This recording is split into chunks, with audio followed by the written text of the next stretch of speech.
Hello guys, इसका जो first part था उसको आपने बहुत प्यार किया, बहुत सपोर्ट किया, so thank you so much. और कुछ लोगों के डीएम्स आ रहे थे कि इन चक्रास पर उनके पीछे का जो साइंस है उस पर डीपली डेडिकेटेड वीडियो बनाओ। सो आज इसी वीडियो में बहुत सारी बातें हम बात करने वाले हैं कि चक्र क्या है, इनके वैज्ञानिक आधार क्या है, पौराणिक आधार क्या है, ग्रंथों में इसके बारे में क्या है, और इस चक्र पर अगर कोई सिद्धि हासिल कर लेता है तो उसे क्या होता है। चलिए मेरा टाइम वेस्ट करते हुए आगे बढ़ते हैं। हमारे बीच आज भी जब चक्र कुंडलिनी की बात होती है तो आज तक ये रहस्य बना हुआ है। कुछ भी खास क्लैरिफिकेशन हमें देखने को नहीं मिलता है जो मॉडर्न साइंस से मेल खाए। इनके क्लैरिफिकेशन को लेकर बहुत प्रयास किए गए हैं, लेकिन इसका जो वर्णन ग्रंथों में मिलता है उसके अलावा इनकी कोई ज़्यादा जानकारी हमें देखने को नहीं मिलती। जब कुछ लोगों से चक्रों की बात की जाती है तो उनको ऐसा लगता है जैसे ये शरीर के अन्य अंगों की तरह एक अंग है, लेकिन ऐसा नहीं है। इसको प्रतीक चिन्ह कमल की पंखुड़ियों के द्वारा समझा जा सकता है, जिनका संपूर्ण जिक्र योग तथा तंत्र के ग्रंथों में पाया जाता है। हम सब लोगों में ये चक्र, उनकी पंखुड़ियाँ बंद होकर नीचे झुकी हुई रहती हैं। इसका स्थान रीढ़ की हड्डी और नाड़ी के बीच में देखने को मिलता है। जब किसी व्यक्ति के अंदर कुंडलिनी शक्ति जागृत होकर सबसे टॉप का जो चक्र होता है सहस्त्रार, जैसे क्राउन चक्र भी कहते हैं। गाइज, अगर आपने ये चक्र वगैरह के बारे में नहीं जाना है कि कौन सा चक्र क्या है और किसका स्थान क्या है, तो हमने इस पे जो फर्स्ट वीडियो बनाई है पूरी इसी पे बेस्ड है, तो प्लीज़ आप उसे देख लीजिएगा। लिंक आपको डिस्क्रिप्शन में मिल जाएगा। हाँ, हम बात कर रहे थे जब कुंडलिनी शक्ति जागृत होती है, और कुंडलिनी पे भी कुछ कमेंट थे तो उस पर भी हम आने वाले टाइम में एक डेडिकेटेड वीडियो बनाएंगे। बट अभी थोड़ा सा यहाँ पे ये समझ लीजिए कुंडलिनी होती क्या है। कुंडलिनी एक तरह की महाशक्ति है, एक तरह की बहुत महाशक्तिशाली ऊर्जा है, ठीक है, इतना समझ लीजिए।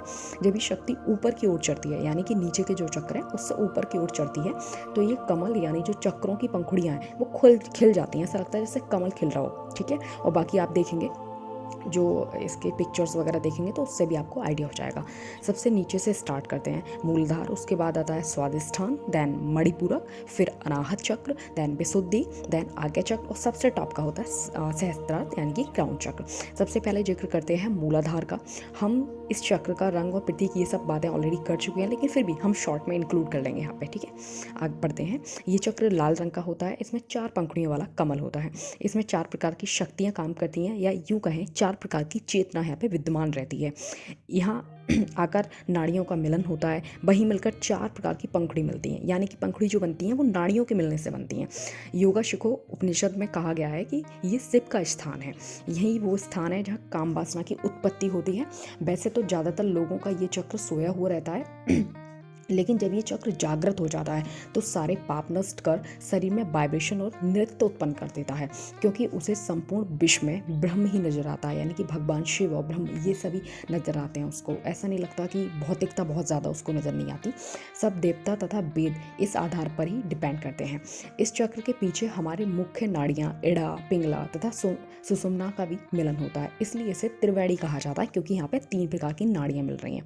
जो बुद्धिमान व्यक्ति इस चक्र पर ध्यान करते हैं उसे सिद्धि प्राप्त हो जाती है, उसका शरीर तेज, चमकदार तथा विभिन्न रोगों से मुक्त हो जाता है। साथ ही साथ वह वर्तमान, भविष्य तथा भूत कालों का ज्ञाता हो जाता है, बिना सुने तथा अध्ययन किए विज्ञान का संपूर्ण ज्ञाता हो जाता है। इस चक्र पर ध्यान करने वाले को जो व्यक्ति होता है उसकी जीभ पर ऐसा कहते हैं कि सरस्वती का वास हो जाता है, माँ बैठने लगती हैं और जो वो बोलता है वो सिद्ध होने लगता है। और इस सिद्धि को पाने में, या मैं कहूँ इस चक्र पे महारत हासिल करने के लिए कम से कम 6 महीना का टाइम लगता है। नेक्स्ट बात करते हैं स्वादिष्ठान चक्र की। ये चक्र मूलाधार से ऊपर की तरफ होता है। इस चक्र में 6 प्रकार की सूक्ष्म शक्तियाँ काम करती हैं तथा 6 नाड़ियों का यहाँ पे मिलन होता है। जितना उत्तेजना यानी कि जितनी एक्साइटनेस हमारी बॉडी में होती है वो इसी चक्र की जो नाड़ियाँ हैं वो कंट्रोल करती हैं। साथ ही साथ आलस्य, झूठापन, अभिमान, तिरस्कार आदि का जन्म भी यही होता है।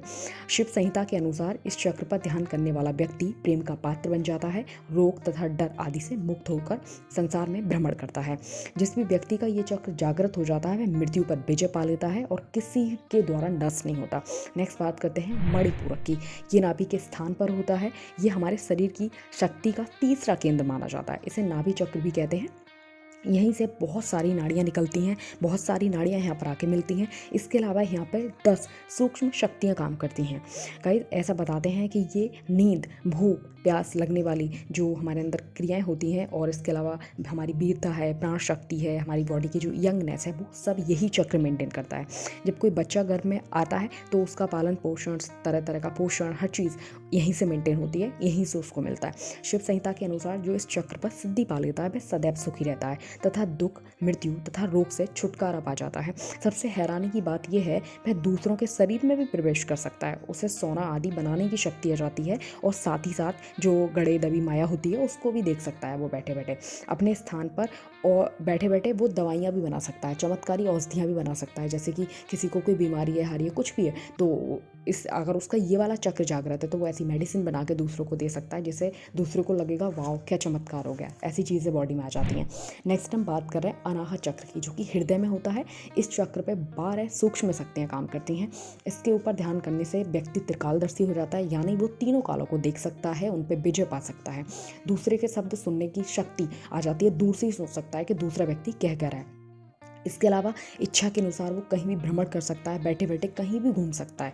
और गाइस ऐसा माना जाता है कि जितनी हमारे अंदर आशाएं होती हैं, चिंता है, संदेह है, पश्चाताप है, वो सब चीज़ें यहीं से फील होती हैं, यहीं से जन्म लेती हैं। नेक्स्ट हम बात कर रहे हैं विशुद्धि चक्र की, जो गले में होता है।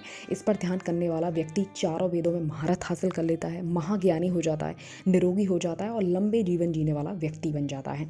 इसमें मन और जो बुद्धि होती है बहुत स्थिर हो जाती है, इतनी स्थिर हो जाती है कि उसको कोई भी नहीं हिला सकता। और इसमें जो साधक होता है, साधना करने वाला, वो पूरी तरह ब्रह्म में या ईश्वर में पूरी तरह लीन हो जाता है। नेक्स्ट हम बात कर रहे हैं आज्ञा चक्र की, जो कि हमारे दो बाहों के बीच होता है। इसमें 2 सूक्ष्म शक्तियाँ काम करती हैं, और ऐसा कहा जाता है कि इस पर ध्यान करने वाला व्यक्ति तेज प्रकाश और सभी तंत्रों को जानने वाला, मानसिक संतुलन तथा बिना किसी रुकावट के पूर्व जन्मों के कर्मों को नष्ट कर सकता है, पूर्व जन्मों को जान सकता है।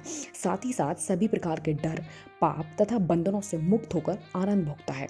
यदि कोई व्यक्ति मरते समय इस चक्र पर ध्यान कर ले तो वह जीवन से मुक्त होकर परमात्मा में लीन हो जाता है। ऐसा कहा जाता है जब ये चक्र एक्टिव हो जाता है तो इसके पास 7 ऐसे कोष होते हैं जिनसे सूक्ष्म तथा भौतिक शरीर बनता है। तो वो अगर एक्टिवेट हो जाए तो वो अपने इच्छा अनुसार शरीर को धारण कर सकता है।